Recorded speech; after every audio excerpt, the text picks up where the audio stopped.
Hi అండి, welcome to kids kitchen. మేము దారపైడితల్లి అమ్మవారి గుడికైతే వచ్చామండి. చూస్తున్నారు కదా, ఇదంతా ఎంట్రన్స్ అండి. చాలామంది ఇక్కడే వెహికల్స్ అన్ని పార్క్ చేసుకొని లోపలికి వెళ్తున్నారు. ఈ టెంపుల్ ఎక్కడ ఉందంటే మంగళపాలెం, కొత్తవలస మండలం, విజయనగరం జిల్లాలో ఉందండి. ఇది మీకు సొంట్యం సర్కిల్ వస్తుందండి. స్ట్రైట్గా వెళ్తే ఎవరిని అడిగినా చెప్తున్నారు ఈ టెంపుల్ ఎక్కడని. చూస్తున్నారు కదండి, ఆ చుట్టుపక్కల నుయ్యిలా ఉంది కదండి, అక్కడి నుంచి వాటర్ తీసుకొని వెళ్ళి అందరూ వండుకుంటున్నారు. గుడి అయితే చాలా బాగుందండి. మామిడి చెట్ల మధ్య చుట్టూ అన్ని చెట్లేనండి. చెట్ల మధ్యలో గుడి అయితే ఉంది. ఇక్కడ అమ్మవారికి మొక్కుకొని ఇక్కడే వండుకొని ఇక్కడే తింటున్నారండి. ఇక్కడే అండి అమ్మవారికి పళ్ళు కాయలు మనం కొనుక్కోవాలన్నా కొనుక్కోవచ్చు. ఆ షాపుల్లో ఉంటాయి. నెక్స్ట్ ఇదేనండి, ఇక్కడేనండి ఈ చెట్టుకి అందరూ ముడుపులు కడుతున్నారండి. చాలామంది ముడుపులు కడుతున్నారు. చూస్తున్నారు కదా ఎన్ని ముడుపులు ఉన్నాయో. చెట్టు మొత్తం ముడుపులతో నిండిపోయింది.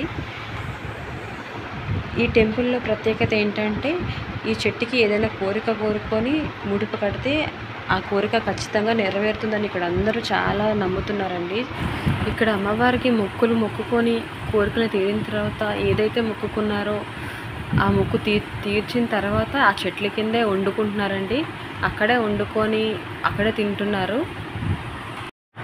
ఈ గుడి ప్రత్యేకత ఏంటంటే, ఈ గుడి చుట్టూ వాటర్ అనేది ఫ్లో అవుతూనే ఉంటుందంటే, అంటే చిన్న దారలా వాటర్ అనేది అలా ఫ్లో అవుతూనే ఉంటుంది.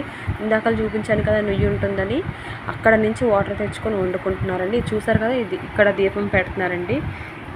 పువ్వులు, పసుపు, కుంకుమ ఏదైనా ఇక్కడ వేసుకొని ఇక్కడ దీపం పెట్టుకొని దండం పెట్టుకోవచ్చండి. ఇదైతే గుడి ఎంట్రన్స్ అండి. ఎంత బాగుందో చూస్తారు కదా, త్రిశూలం అది పెట్టి చుట్టూ పసుపు కుంకుమతో చాలా నిండుగా ఉంది కదండి. చాలా బాగుంది. చూస్తున్నారు కదా, ఇదైతే ఎంట్రన్స్ అండి.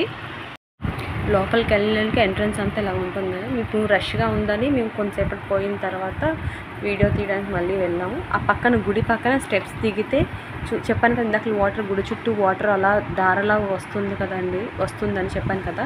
ఇప్పుడు చూడండి, అదిగోండి అలా వాటర్ అనేది ఫ్లో అవుతుంది. ఇక్కడ కాలు కడుక్కొని అమ్మవారి దర్శనానికి అయితే వెళ్తున్నారు.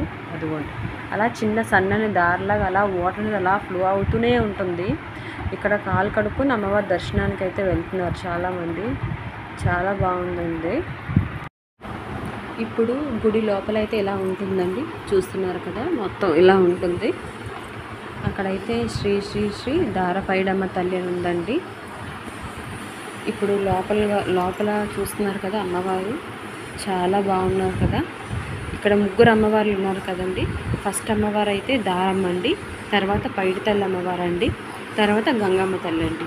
అందుకే ఈ టెంపుల్కి దారపైడితల్లి అమ్మవారిని అని అంటారంటండి. ఇక్కడ చిన్నపిల్లలకి కాదు, పెద్దవాళ్ళకి అందరికీ తాయెత్తులు అయితే ఇస్తున్నారండి. తాయెత్తులు అయితే కట్టేసి ఇస్తున్నారు. మనం ఇక్కడ ప్రశాంతంగా పూజ చేసుకోవచ్చు. మనం ఏవైతే తెచ్చిన పసుపు కుంకుమ పళ్ళు కాయలతో పూజ చేసుకోవచ్చండి. చాలా బాగుంది గుడి అయితే. అమ్మవారు కూడా చాలా